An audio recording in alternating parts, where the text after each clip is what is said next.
Hi అండి. Good evening అందరికీ. అందరూ బాగున్నారా? చాలా రోజుల తర్వాత లాంగ్ వీడియో చేయడం మళ్ళీ మొదలుపెట్టాను. ఈ రోజు నుంచి అయితే day by day long videos చేయడానికి తప్పకుండా ప్రయత్నిస్తాను. మీరందరూ కోరినట్టుగానే వంటలు, రెసిపీస్ వ్లాగ్స్ అలాగే ఏదైనా కూడా ఇంకా లాంగ్ వీడియోస్ అయితే డైలీగా పెట్టడం అయితే జరుగుతుందండి. నా వీడియోస్ ఎవరు కూడా స్కిప్ చేయకుండా చూడండి. ఇప్పుడైతే నేను ఒక మంచి రెసిపీతో అయితే మీ ముందుకొచ్చాను. ఉలవకట్టు అండి. ఎంతమందికి మీలో ఉలవకట్టు తెలుసో కామెంట్ చేయండి. ఇప్పుడు ఉలవకట్టు ఏ విధంగా తయారు చేసుకోవాలో చూపిస్తాను. ఉలవచారు, ఉలవకట్టు ఒకటో కాదో కూడా కామెంట్ చేయండి. ఎందుకంటే కొంతమంది ఉలవచారు అంటారు. ఏంటంటే ఉలవలు నానబెట్టేసి గ్రైండ్ చేసి దాంతో కూడా రెసిపీ తయారు చేస్తారండి ఉలవచారు. అలాగే కొంతమంది ఏం చేస్తారంటే ఉలవలు ఫ్రై చేసేసి దాంతోనే పిండి చేసి ఉలవకట్టు చేసుకుంటారనమాట. చారు, రసం, సాంబారు ఇవి లేనప్పుడు అది చేసుకొని ఏదైనా ఫ్రై ఐటెం చేసుకుంటే చాలా బాగుంటుంది. ఉలవకట్టు అయితే ఏ విధంగా చేస్తారో చూపిస్తానండి. ముందుగా అయితే ఇదిగోండి ఈ బౌల్లో అయితే ఆయిల్ అయితే వేసుకున్నాను. ఆయిల్ ఆల్రెడీ మరిగిపోయిందండి. కొంచెం పోపులు అయితే వేసుకుందాము. కొంచెం వేసుకుంటే సరిపోతుంది. ఇవి కూడా ఫ్రై అయిపోతున్నాయి. ఆల్రెడీ మరిగిపోయింది కదండి ఆయిల్. నెక్స్ట్ ఎండుమిరపకాయలు వేసుకుందామండి. 3 వేసుకుంటున్నాను నేనైతే. ఇవి కూడా వేసేసుకున్నాను. ఇక్కడ చూడండి కరివేపాకు, ఉల్లిపాయలు, పచ్చిమిర్చి అలాగే వెల్లుల్లిపాయలు కలిపి వేసేసుకుంటున్నాను. ఇది చాలా బాగుంటాయి. ఇలాగ నిలువుగా కట్ చేసుకోవాలండి ఉల్లిపాయలు. ఇంకా చూపించలేకపోతున్నాను ఆయిల్ మరిగిపోవడంతో.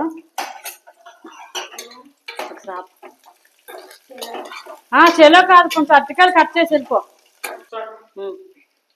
ఇదిగోండి ఆనియన్స్, పచ్చిమిర్చి, వెల్లుల్లిపాయలు, కరివేపాకు అన్ని కలిపే వేసేసుకున్నాను. ఫ్రై అయిపోయి ఆల్రెడీ. ఇలా ఫ్రై అయితే సరిపోతుందండి.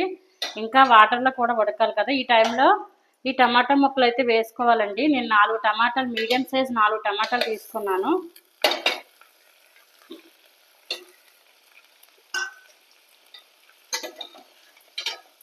ఈ టమాటాలు వేసుకున్నాక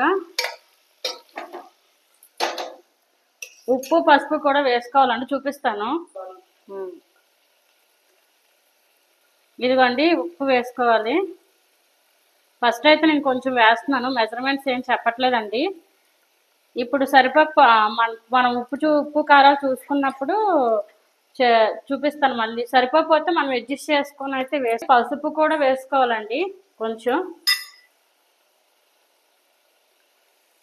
నేను స్పూన్ లేక కొంచెం వేస్తున్నాను పసుపు. చేతితోనే వేసేస్తున్నాను. స్పూన్ లేదు ఇందులో. చిన్న డబ్బా అవడం వల్ల స్పూన్స్ లేవు.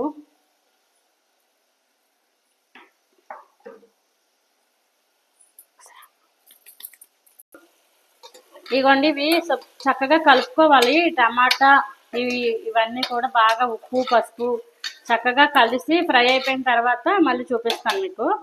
ఇవి బాగా ఫ్రై అవ్వాలండి. ఫ్రై అయిపోయింది చూడండి. టమాటాలు చక్కగా, ఉల్లిపాయలు అన్నీ ఫ్రై అయ్యాయి కదా. ఇదిగోండి ఇప్పుడు ఈ టైంలో మనం ఏం చేద్దామంటే కారం వేసుకుందామండి.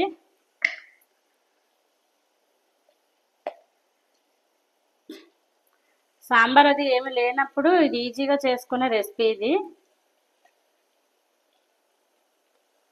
నేను మెజర్మెంట్స్ ఏం చెప్పట్లేదండి. ఇది ఎక్కువైపోద్ది అనుకుంటా కారం.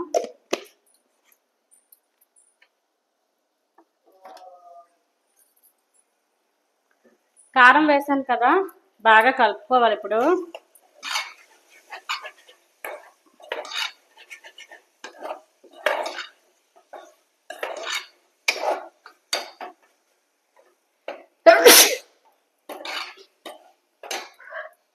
తుమ్ము పడిపోయిందా? ఇదిగోండి బాగా ఈ కారం కూడా కొంచెం ఇలాగా పచ్చివాసన పోయేంత వరకు ఇలాగా ఫ్రై చేసుకోవాలి మనం. నేను మా ఇద్దరికే చేస్తానండి ఈ రెసిపీ. అందుకని చెప్పి చిన్న బౌల్లో చేస్తున్నాను. ఎక్కువ మంది చేసుకున్నా. ఇది ఉలవపిండి చూపిస్తాను మీకు. ఇది మా వదిన ఇచ్చిందండి. ఇదిగోండి ఇదండి ఉలవపిండి. ఇదేమో చూపిస్తాను ఒక నిమిషం. ఇదిగోండి ఈ స్పూన్తో ఇందులో వేసుకోవాలి. ఇందులో వేసుకొని ఉండలు లేకుండా వాటర్ వేసుకొని కలుపుకోవాలండి. నేను ఎక్కువ చేయట్లేదు కదా, బహుశా అంటే కొంచెం చేసినా ఎక్కువైపోతుంది. సరిపోద్ది నాకు తెలిసి. కొంచెం వేద్దాము. మన ఇష్టమేనండి, ఎన్ని స్పూన్స్ వేసుకున్నా పర్వాలేదు. నేను తక్కువ చేస్తున్నాను కాబట్టి. మా వదిన ఉలవలు అవి ఫ్రై చేసేసి బాగా మిల్లి పట్టించిందండి, ఆడించేసింది పిండి. ప్రతి ఇయర్ కూడా ఇస్తుంది నాకు. కానీ మా అమ్మమ్మ తయారు చేయడం అలా జరిగింది ఇన్ని రోజులు కూడా. నేను ఎప్పుడు మా ఇంట్లో ట్రై చేయలేదు, ఫస్ట్ టైం అయితే చేస్తున్నాను ఉలవ కట్టు.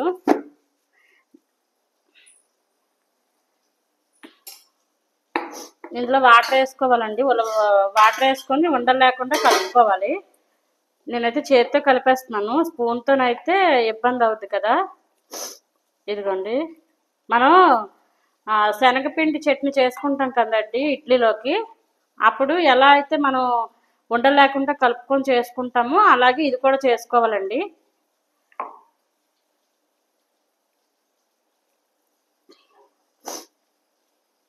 ఉలవ చాలా బాగుంటుందండి ఉలవకట్టు. నేను వాటర్ కొంచెం ఎక్కువ యాడ్ చేశాను.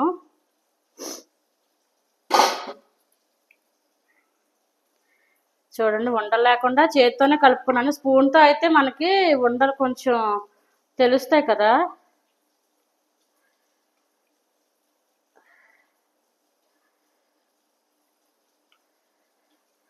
ఇలా కలుపుకోవాలండి, ఇలా పలచగా కలుపుకోవాలి.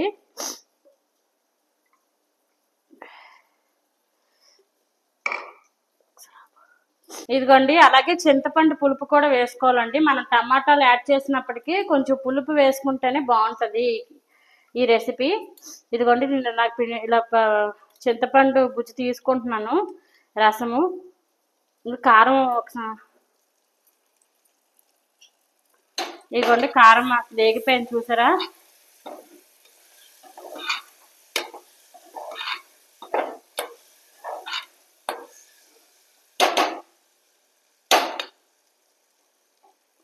ఈ రసం వేసుకుందామండి, చింతపండు రసం. ఈరోజు కొంచెం లేట్ అయిపోయింది వంట చేయడం. మనం ఏం పడకుండా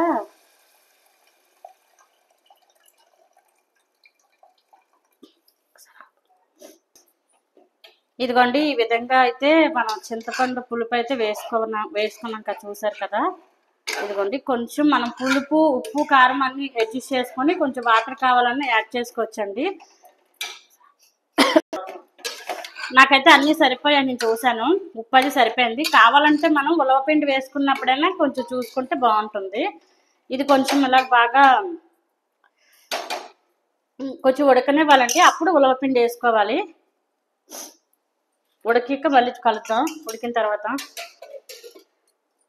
చింతపండు పులుపు అయితే మరిగింది కదా, అప్పుడు ఇది ఉలవకట్టు మనం ఉలవపిండి వాటర్లో వేసుకున్నాం కదా, ఇదైతే వేసేసుకుందామండి ఇలాగా.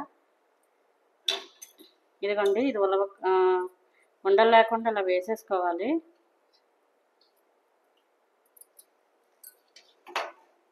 ఉండలు లేకుండా కలుపుకోవాలండి మనం. ఇది పలచగా ఉంది కదా, ఇది కొంతసేపు ఉడకాలి. ఉడికిన తర్వాత అప్పుడు మళ్ళీ మీకు చూపిస్తాను.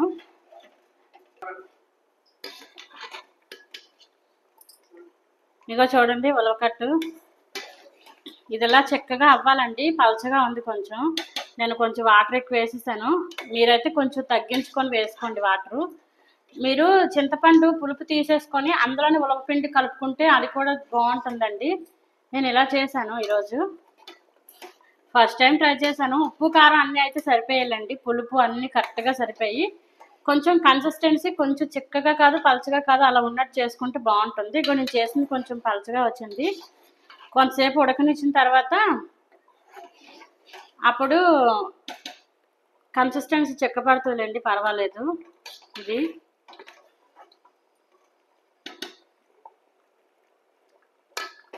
బాగా పలచగా ఉంది, కొంతసేపు ఉడకనిచ్చిన తర్వాత అప్పుడు చిక్కపడుతుంది. ఈ విధంగా అయితే ఉలవకట్టు మీ ఇంట్లో కూడా ట్రై చేయండి. ఫస్ట్ టైం నేను ట్రై చేశాను, బాగానే వచ్చింది. కొంచెం పలచగా ఉంది తప్ప ఉప్పు అన్నీ కూడా సరిపోయాయి.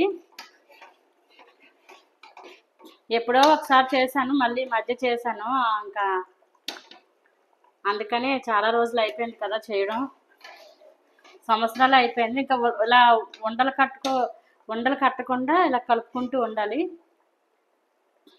కొంతసేపు ఉడకనిచ్చాక ఇంక స్టవ్ అయితే ఆఫ్ చేసేయడమేనండి.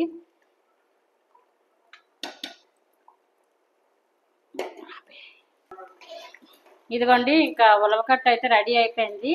ఇది కొంచెం దగ్గరగా అయిపోయిన తర్వాత అప్పుడు స్టవ్ అయితే ఆఫ్ చేసేస్తాను అనమాట. నా రెసిపీ ఎలా ఉందో కామెంట్ చేయండి. నా వీడియో మీకు నచ్చినట్లయితే నా వీడియోకి ఒక లైక్ చేసి నా ఛానల్ తప్పకుండా సబ్స్క్రైబ్ చేసుకోండి. నెక్స్ట్ వీడియోలో మళ్ళీ కలుద్దాం. Bye bye.